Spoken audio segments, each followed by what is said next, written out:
June 28ರಿಂದ ಗಂಗಾಪುರಪೇಟೆಯ Shri ದುರ್ಗಾದೇವಿಯ ಜಾತ್ರಾ ಮಹೋತ್ಸವ.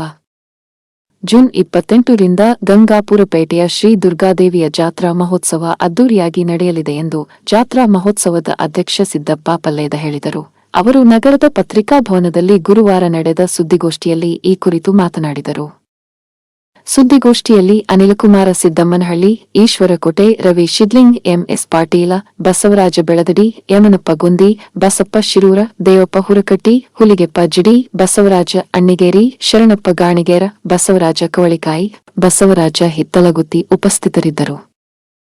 ದುರ್ಗಾದೇವಿ ಜಾತ್ರೆಯ ಕಮಿಟಿಯ ವತಿಯಿಂದ ಸ್ವಾಗತವನ್ನು ಕೋರುತ್ತಾ ಈ ಪತ್ರಿಕಾಗೋಷ್ಠಿಯನ್ನು ಉದ್ದೇಶಿಸಿ ನಮ್ಮ ಜಾತ್ರಾ ಕಮಿಟಿ 2026ನೇ ಇಸ್ವಿಯ ಜಾತ್ರಾ ಕಮಿಟಿಯ ಅಧ್ಯಕ್ಷರು ಸನ್ಮಾನ್ಯ ಶ್ರೀ ಸಿದ್ದಣ್ಣ ಪಳ್ಳೆದವರು ಮೊನ್ನೆ ಕಳೆದ 3-4 ದಿನದ ಹಿಂದೆ ಸರ್ವ ಹಿಂದೂಗಳ ಒಕ್ಕೂಟ ಅನ್ಕೊಂಡು ದುರ್ಗಾದೇವಿಯ ಜಾತ್ರೆಯ ಬಗ್ಗೆ ಯಾವುದೋ ಒಂದು ಅನ್ಯ ಕೋಮಿನವರ ರಥವನ್ನು ಗಾಲಿಯಲ್ಲಿ ಬರೆಸಿದ್ದೀರಿ. ಆ ವಿಷಯವಾಗಿ ಮಂಗಳವಾರ ನಮ್ಮ ಜಾತ್ರಾ ಕಮಿಟಿಯ ಎಲ್ಲ ಸರ್ವರು ಮೀಟಿಂಗ್ ಸೇರಿದ್ವಿ. ಆ ಮೀಟಿಂಗ್ನಲ್ಲಿ ಏನೇನು ಠರಾವಾಯಿತು ಅಂತಕ್ಕಂಥ ವಿಷಯವನ್ನು ನಮ್ಮ ಜಾತ್ರಾ ಕಮಿಟಿಯ ಅಧ್ಯಕ್ಷರು ಇಲ್ಲಿ ಉಲ್ಲೇಖ ಮಾಡಬೇಕಂತೇಳಿ ಅವರಲ್ಲಿ ವಿನಂತಿ ಮಾಡ್ತಾ ಇದ್ದೇನೆ. ಪ್ರಿಂಟ್ ಮೀಡಿಯಾ ಹಾಗೂ ಎಲೆಕ್ಟ್ರಾನಿಕ್ ಮೀಡಿಯಾದ ಎಲ್ಲ ನನ್ನ ಆತ್ಮೀಯ ಸ್ನೇಹಿತರೆ, ಈ ದುರ್ಗಾದೇವಿ ಜಾತ್ರೆಯ ಮೊದಲು ಒಂದು ಸ್ಪಷ್ಟೀಕರಣ, ನಂತರ ದೇವಸ್ಥಾನದ ಜಾತ್ರೆಯ ವಿವಿಧ ಕಾರ್ಯಕ್ರಮಗಳ ಬಗ್ಗೆ ತಮಗೆ ತಿಳಿಸಲಾಗುವುದು. ಕಳೆದ ಒಂದು ವಾರದ ಹಿಂದೆ ಈ ದಾನ ಕೊಡೋದ್ರ ಬಗ್ಗೆ ಇಲ್ಲೊಂದು ಪ್ರೆಸ್ ಮೀಟ್ ನಡೀತು. ಅದನ್ನು ನಾವು ಸಹಿತ ನಮ್ಮ ದೇವಸ್ಥಾನದ ಹೆಸರು ಬಂದಿರೋದ್ರಿಂದ ನಾವು ಸಹಿತ ನಮ್ಮ ದೇವಸ್ಥಾನದಲ್ಲಿ ಸಭೆ ಸೇರಿ ಅದರ ಬಗ್ಗೆ ವಿಚಾರ ವಿನಿಮಯ ಮಾಡಲಾಯಿತು. ಈ ಗಂಗಾಪುರಪೇಟೆ ದುರ್ಗಾದೇವಿ ಗದಗ ಬೆಟಗೇರಿ ನಗರದ ಗ್ರಾಮ ದೇವತೆಯಾಗಿದ್ದು, ದುರ್ಗಾದೇವಿ ಜಾತ್ರೆ ಕಳೆದ 200 ವರ್ಷಗಳಿಂದ ಪ್ರತಿ 3 ವರ್ಷಕ್ಕೊಮ್ಮೆ ನಡ್ಕೊಂಡು ಬರುತ್ತೆ. ದುರ್ಗಾದೇವಿಯ ಸರ್ವ ಜನರಿಂದ ಕೊಡುಗೆಯಿಂದ ನಡೆದು ಬಂದಿರುತ್ತೆ. ಇದಕ್ಕೆ ನಮ್ಮ ಗುಡಿಯ ಇತಿಹಾಸ ತೆಗೆದಾಗ ಹಾಗೂ ಹಿಂದಿನ ಎಲ್ಲ ಜಾತ್ರಾ ಕಮಿಟಿಯಲ್ಲಿಯೂ ಸರ್ವ ಧರ್ಮೀಯರು ಇರುವುದು ಇಂದಿನ ಹಾಗೂ ಹಿಂದಿನ ಜಾತ್ರಾ ಕಮಿಟಿಯಲ್ಲಿದ್ದ ಪುರಾವೆಗಳಿಂದ ತಿಳಿದು ಬಂದಿದೆ. ಈ ಜಾತ್ರೆ ಇಂದಿನದಲ್ಲ, ಹಿಂದಿನಿಂದಲೂ ಇದೇ ಪದ್ಧತಿಯಲ್ಲಿ ನಡೆದಿದ್ದು, ಹಿಂದಿನ ನಿಯಮಾವಳಿಗಳನ್ನು ಸಂಪ್ರದಾಯಗಳನ್ನು ಮರೆತು ಮಾಡುವುದಲ್ಲ. ಐತಿಹಾಸಿಕ ಬಂದ ಪದ್ಧತಿಗಳನ್ನು ಮುರಿದರೆ ಅದು ದೇವತೆಗಳಿಗೆ ಮಾಡುವ ಅವಮಾನವಾಗುತ್ತದೆ. ಇತಿಹಾಸ ಬಲ್ಲವರಿಗೆ ಇದೆಲ್ಲ ಗೊತ್ತಾಗುತ್ತೆ. ಇತಿಹಾಸ ಅರಿವಿಲ್ಲದವರು ಇತಿಹಾಸ ಸೃಷ್ಟಿಸಲಾರರು. ಭಕ್ತಿ ಸೇವೆ ಸಲ್ಲಿಸಿದವರ ಹೆಸರು ಒಂದು ತೇರಿನ ಮೇಲೆ ಗಡ್ಡಿ ತೇರಿನ ಮೇಲೆ ದೇವಿ ಮೂರ್ತಿ ಇರುತ್ತೆ, ದೇವಿ ಮೂರ್ತಿ ಮೇಲೆ ಕಳಸ ಇರುತ್ತೆ. ಇವತ್ತು ಎಲ್ಲ ಕೂಡಿದಂಥ ಜಾತ್ರೆಗೆ ಬಂದಂಥ ಭಕ್ತರು ಆ ದೇವಿಯ ಕಡೆ ನಮ್ಮ ಗಮನ ಇರುತ್ತೆ. ದೇವಿಗೆ ನಮ್ಮ ನಮಸ್ಕಾರ ಮಾಡ್ತೀವಿ, ದೇವಿಗೆ ಕಳಸಕ್ಕೆ ನಾವು ಉತ್ತತ್ತಿ ಒಗಿತೀವಿ. ದಾನಿಗಳ ಹೆಸರು ತೆಳಗಿರುತ್ತೆ. ದಾನಿಗಳ ಕಡೆ ಯಾರೂ ಲಕ್ಷ್ಯ ಕೊಟ್ಟಿರಂಗಿಲ್ಲ. ಎಲ್ಲರ ಪೂಜ್ಯ ಭಾವನೆ ದೇವ್ರ ಕಡೆ ಇರುತ್ತೆ. ಅದನ್ನು ನಾವು ಫಸ್ಟ್ ಮನಗಾಣಬೇಕು. ಅದರ ಜೊತೆಗೆ ಒಟ್ಟಾರೆ ಹೇಳುವುದಂದರೆ ಪರಂಪರೆ ಮರೆಯಲಾಗುವುದಿಲ್ಲ. ಹಿಂದಿನ ಹಿರಿಯರು ಆಚರಿಸಿದಂತೆ ನಿಯಮಬದ್ಧವಾಗಿ ಸರ್ವ ಜನಾಂಗದವರು ಸೇರಿ ಜಾತ್ರೆ ಮಾಡುವುದು ಜಾತ್ರಾ ಕಮಿಟಿಯವರು ಮೊದಲೇ ತೀರ್ಮಾನಿಸಿದ ಪ್ರಕಾರ ನಡೆದಿರುತ್ತದೆ. ಇವತ್ತು ಎಲ್ಲವನ್ನು ಗುತ್ತಿಗೆ ಹಿಡಿದ ಹಾಗೆ ಸರ್ವ ಜನರ ಧಾರ್ಮಿಕ ಭಾವನೆಗಳಿಗೆ ಕುಂದು ತರುವಂಥ ವ್ಯವಸ್ಥೆ ಗದಗ ಬೆಟಗೇರಿಯಲ್ಲಿ ನಡೆದಿದೆ. ನಾವು ಇದನ್ನು ಜಾತ್ರೆ ನಮಗೆ ಚೆನ್ನಾಗಿ ಆಗಬೇಕು, ಜಾತ್ರೆ 3 ವರ್ಷಕ್ಕೊಮ್ಮೆ ವೈಭವವಾಗಿ ನಡೀಬೇಕು ಅನ್ನೋ ನಿಟ್ಟಿನಲ್ಲಿ ನಾವು ಹೆಚ್ಚು ಜಾಗೃತರಾಗಿ ಕೆಲಸ ಮಾಡಕತ್ತೀವಿ. ಅದೇ ರೀತಿ ಇವತ್ತು ಇದರ ಬಗ್ಗೆ ಅವರು ಈಗಾಗಲೇ ಹಲವಾರು ದೇವಸ್ಥಾನಗಳ ಬಗ್ಗೆ ಈಗಾಗಲೇ ಅಲ್ಲಿ ನಡೆಯುವ ನ್ಯೂನತೆಗಳ ಬಗ್ಗೆ ಹೇಳ್ತಿದ್ದಾರೆ. ನಮ್ಮದು ಮೊದಲಿಂದಲೂ ನಮ್ಮ ಜಾತ್ರಾ ಕಮಿಟಿಯಲ್ಲಿ ಎಲ್ಲ ಧರ್ಮೀಯರು ಅದಾರ. ಈಗ ಸುಮಾರು 50 ವರ್ಷದಿಂದ IH ಕಮಾನ್ಗಾರನ್ನವರು ಜಾತ್ರಾ ಸಮಿತಿಯ ಉಪಾಧ್ಯಕ್ಷರಾಗಿ ಕೆಲಸ ಮಾಡ್ಯಾರ. ನಾವು ದುರ್ಗಾದೇವಿ ಗುಡಿ ಸರ್ವ ಜನರ ಒಂದು ಸರ್ವ ಜನಾಂಗದ ಒಂದು ದೇವತೆ. ಆ ನಿಟ್ಟಿನಲ್ಲಿ ನಾವು ಸರ್ವರನ್ನೊಳಗೊಂಡ ಕೂಡಿ ಜಾತ್ರೆಯನ್ನು ಮಾಡ್ತೀವಿ. ಇವತ್ತು ನಮ್ಮ ದೇವಸ್ಥಾನ ಬಗ್ಗೆ ಮಾತನಾಡಿದ ಅವರ ಬಗ್ಗೆ ನಾವು ಮುಂಬರುವ ದಿನಮಾನಗಳೇ ಅಂದರೆ ಸೋಮವಾರ ದಿವಸ 29ನೇ ತಾರೀಕು ಅವತ್ತು ಜಿಲ್ಲಾಧಿಕಾರಿಗಳಿಗೆ ಇಂಥವ್ರನ್ನ ಸಮಾಜದಲ್ಲಿ ಅಶಾಂತಿ ಮಾಡೋರ ವಿರುದ್ಧ ಇವ್ರನ್ನ ಗಡೀಪಾರು ಮಾಡಬೇಕು ಅನ್ನೋದೊಂದು ಉದ್ದೇಶದಿಂದ ನಾವು ಜಿಲ್ಲಾಧಿಕಾರಿಗಳಿಗೆ ಮನವಿಯನ್ನು ಸಲ್ಲಿಸ್ತೀವಿ. ರಾಜು ಕಾನಪ್ಪನವರು ಮಾಡ್ರ ಅವ್ರ ವಿರುದ್ಧ ನಾವು ಗಡೀಪಾರಿಗೆ ಆದೇಶಕ್ಕೆ ನಾವು ಜಿಲ್ಲಾಧಿಕಾರಿಗೆ ಮನವಿ ಸಲ್ಲಿಸ್ತೀವಿ. ಅವರೊಬ್ಬರದೇ ಕೊಡುಗೆ ಹೌದು ಪೂರ್ತಿ ರಥನ ಅವರೊಬ್ಬರು ಕೊಡು. ನಾವು ಸುಮಾರು ನವರಾತ್ರಿಯಲ್ಲಿ ನಡೆದ ಘಟನೆ ಇದು. ಅವರು ನಮ್ಮ ದೇವಸ್ಥಾನಕ್ಕೆ ಕಾರ್ಯಕ್ರಮಕ್ಕೆ ಬಂದಾಗ ಇದನ್ನು ಹೇಳಿದರು. ಆ ಪ್ರಕಾರ ಅವರು ತಮ್ಮ ಸ್ವಂತ ರೊಕ್ಕದಿಂದ ತಮ್ಮ ನಮ್ಮ ಅವರು ಅನುದಾನ ಅಲ್ಲ, ಇದು ಪೀರ್ ಸಾಬ್ ಕೌತಾಳ್ ಅವರು ಕೊಟ್ಟರು. ಈಗ ಕಳೆದ 3 ದಿನದ ಹಿಂದೆ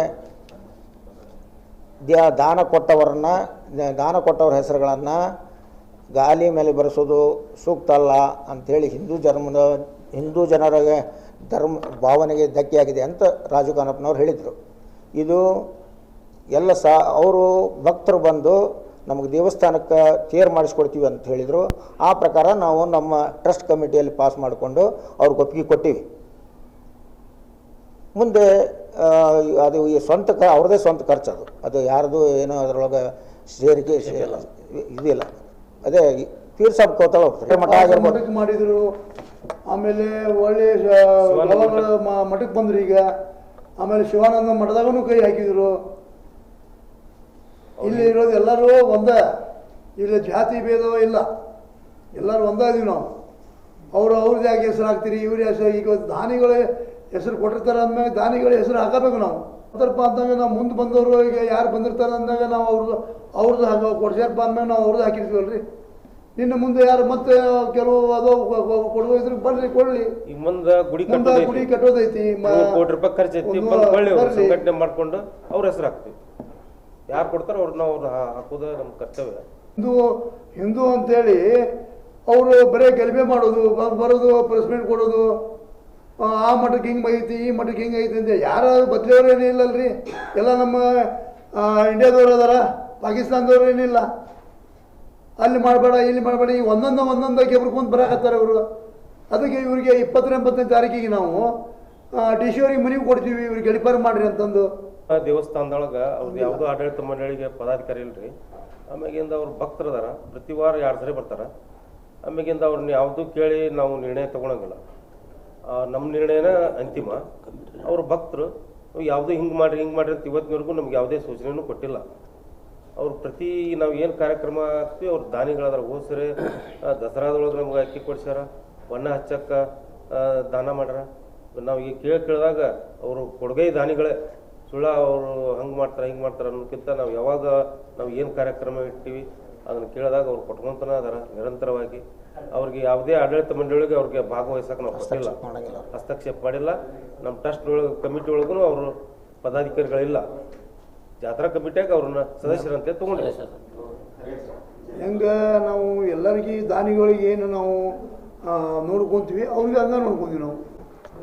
ನಮಸ್ಕರಿಸಿ, ನಮ್ಮೂರ ದೇವಿ ಜಾತ್ರೆ 2026 ಪ್ರತಿ 3 ವರ್ಷಕ್ಕೊಮ್ಮೆ ಭಾಳ ಇತಿಹಾಸ ಪ್ರಸಿದ್ಧವಾದ ಸುಮಾರು 30 ಊರು ಅಂದರೆ 300 ಡೊಳ್ಳುಗಳ ಒಂದು ಡೊಳ್ಳಿನ ಜಾತ್ರೆ. ಇದು ಭಾಳ ವಿಶಿಷ್ಟ ಸಂಪ್ರದಾಯದೊಂದಿಗೆ ಸಕಲ ಒಂದು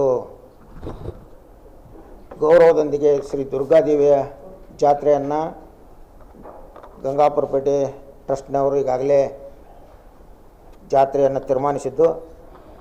ಜೂನ್ 28ರಿಂದ ಜುಲೈ 1ರವರೆಗೆ ಈ ಎಲ್ಲ ಕಾರ್ಯಕ್ರಮಗಳು ನಡೀತವೆ. ಶ್ರೀ ದುರ್ಗಾದೇವಿ ಜೂನ್ 1ನೇ ತಾರೀಕಿಗೆ ಸುಮಾರು ಒಂದು 15 kg ಬೆಳ್ಳಿ ಮೂರ್ತಿಯನ್ನು ದೇವಸ್ಥಾನದಲ್ಲಿ ಪ್ರತಿಷ್ಠಾಪನೆ ಮಾಡುತ್ತೆ. ಪ್ರತಿಷ್ಠಾಪನೆಯ ನಂತರ ಕಾರ್ಯಕ್ರಮ ನಂತರ ಮಹಾಪ್ರಸಾದ ಇರುತ್ತೆ. ಅದೇ ರೀತಿ ಜುಲೈ 4ರಂದು ಶ್ರೀ ದುರ್ಗಾದೇವಿ ಕಳಸಾರೋಹಣ, ಜುಲೈ 7ರಂದು ಊರು ದೇವರಿಗೆ ಉಡಿ ತುಂಬುವ ಕಾರ್ಯಕ್ರಮ. ಇದು ಭವ್ಯ ಮೆರವಣಿಗೆಯೊಂದಿಗೆ ಎಲ್ಲ ಡೊಳ್ಳುಗಳ ಮೇಳದ ಹಾಗೂ ಸಕಲ ವಾದ್ಯಗಳೊಂದಿಗೆ ಗದಗ ಬೆಟಗೇರಿ ನಗರದಲ್ಲಿ ವಿವಿಧ ಭಾಗದಲ್ಲಿ ಸಂಚರಿಸಿ ಊರ ದೇವರಿಗೆ ಉಡಿ ತುಂಬುವ ಕಾರ್ಯಕ್ರಮ ನಡೆಸಲಾಗುವುದು. ಅದೇ ರೀತಿ ಜುಲೈ 8ರಂದು ಮಹಾರಥೋತ್ಸವ ಸಾಯಂಕಾಲ 5 ಗಂಟೆಗೆ ಮಹಾರಥೋತ್ಸವ ಹಾಗೂ ಜುಲೈ 9ರಂದು ಲಘುರಥೋತ್ಸವ. 10ನೇ ತಾರೀಕು ಸುಮಾರು 20 ಜೊತೆಗಳ ಸಾಮೂಹಿಕ ವಿವಾಹ ಹಾಗೂ ಒಂದು 25,000 ಜನರಿಗೆ ಅನ್ನ ಸಂತರ್ಪಣೆ, ಬುಂದೆ, ಅನ್ನ ಹಾಗೂ ಬದ್ನಿಕಾಯಿ ಈ ಪ್ರಸಾದವನ್ನು ಎಲ್ಲ ಸುಮಾರು ಒಂದು 25,000 ಜನರಿಗೆ ವ್ಯವಸ್ಥೆ ಮಾಡಲಾಗುವುದು. ಅದೇ ರೀತಿ ತಾರೀಕು 10ರ ನಂತರ ಮನರಂಜನಾ ಕಾರ್ಯಕ್ರಮಗಳನ್ನು ನಡೆಯುವುದು. ಈಗಾಗಲೇ ಈ ಎಲ್ಲ ಕಾರ್ಯಕ್ರಮಗಳ ಆಮಂತ್ರಣ ಪತ್ರಿಕೆಯನ್ನು ತಮಗೆ ಮುಟ್ಟಿಸಲಾಗಿದ್ದು, ತಾವು ಸಹಿತ ಈ ಜಾತ್ರೆಗೆ ಒಂದು ಯಶಸ್ವಿಯಾಗಿ ನಡೆಯಲು ತಮ್ಮ ಸಹಾಯ ಸಹಕಾರ ಕೊಡೋದರೊಂದಿಗೆ ಈ ವಿಶೇಷ ಮೆರುಗು ಬರುವಂಥ ರೀತಿಯಲ್ಲಿ ತಾವು ಸಹಿತ ನಮಗೆ ಸಹಾಯ ಸಹಕಾರ ನಾವು ಪತ್ರಿಕೆ ಹಾಗೂ TV ಮಾಧ್ಯಮಗಳ ಮೂಲಕ ಮಾಡಬೇಕು.